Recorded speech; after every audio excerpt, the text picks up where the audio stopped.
Suffer Unto Me is that was the first one that started this whole You're Next cycle. I wrote that way before You're Next was even a thing, before I even met David. It was just after Shotgun Syndrome broke up, my old band, and I wanted to get back into doing music again. But I got in the mindset like I'll do an EP, get some musicians, do an EP, and then start looking for proper members, like real drummers and shit like that. And that's how I ended up getting into the whole drum program and doing drum machines, stuff like that. I think there was many iterations of the song. I think one of the first I was with Michael Lindsley out of, he was in Dreams or We Rise Tomorrow at the time. This was back in my old flat. He'd come over, we'd write some riffs, just make a night of it basically, just chill nights writing riffs. Came up with some pretty cool stuff. And after that, I went to Niall O'Hara, who was the guitarist in Shotgun Syndrome, my old band. And then I eventually moved away from my hometown and then came to Middlesbrough, and that's where I met David. He heard the track, he liked it, he liked the grooves that the drums brought in, so he managed to match that with his playing.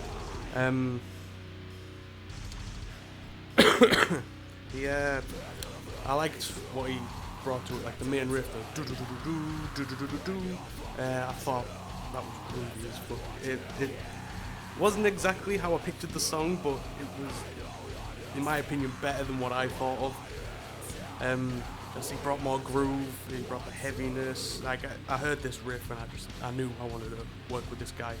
So, and then You're Next ended up becoming an actual thing, and then that track came to fruition. And vocal-wise, lyrics, it's about letting out all your anger, like, how do I put it? Say you have a person in your life that pisses you off so much, or like a religion, it could be a company, anything, a corporation, anything. It just pisses you off, and you need to obviously let out some steam somehow. And it's basically just so you can sit down, put headphones on, listen to that song when you're stressed, and just let it all out in a healthier way, without actually hurting anybody.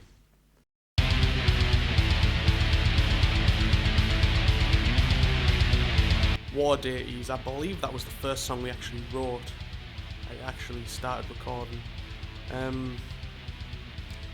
We went for something a bit more diverse with this one. Like, you've got the heavy grooves that you previously heard in Suffer Unto Me, but you've also got a bit of melody, some eeriness.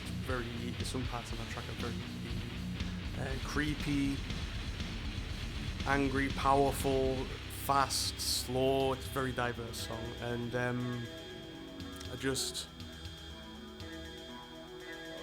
and David brought that. He brought that with his riffs. The drums, I just kind of wrote what came out of me, and he fit his guitar perfectly with what I wrote. Lyric-wise, it's about the emotions of hate, all the negative emotions: hate, anger, depression, stuff like that, sadness. It's just all about them emotions, and having them like consume you, take over your life. Like, say you've pent it up for so long and you haven't released it, you just held it back, and eventually you're going to explode, and that is going to consume you, most likely fuck up your entire life. And it's basically saying, look, if you don't do something about it, this is how you're going to end up. I've been there, I know many people who have been there, everybody's been there, and it's just basically a healthier alternative, just to warn you that if you don't do anything about it, something's going to happen.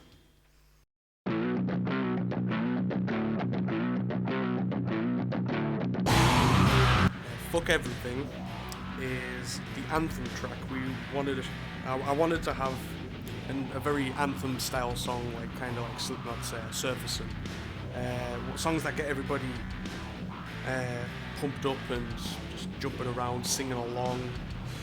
And I feel like we brought that. Lyric-wise, it's just about standing up for yourself, not giving a fuck. This is me, deal with it. I don't care what you think. Fuck you. It's just all that kind of stuff. And I wanted Sean Payne in at least one song, because I've always wanted to work with him ever since I first met him. When I first met him, it was I was in my old band Shotgun Syndrome, and he was in a band called Manquerda at the time. They booked us to support them, so we went down to Sunderland, which is where the gig was. Played, got to know them, became friends with a lot of the guys in Manquerda. Now some of them are in Error, the others are in Science Fiction, also. All great guys. And I heard Sean when I saw Manquerda, I heard Sean's vocals, and like, holy shit, nobody sounds like this guy. This guy is so fucking unique. Great, fantastic vocalist. Great guy as well. And every so often we'd gig with Manquerda, and like he'd invite me on stage. I think I did Laid to Rest by Lamb of God once, to pick up the lyrics. I'm sure I did. Then we did Davidian by Machine Head. That was Villain Night. That was a good time. So yeah, I've always wanted to work with Sean Payne, and I felt this was the track that needed him on.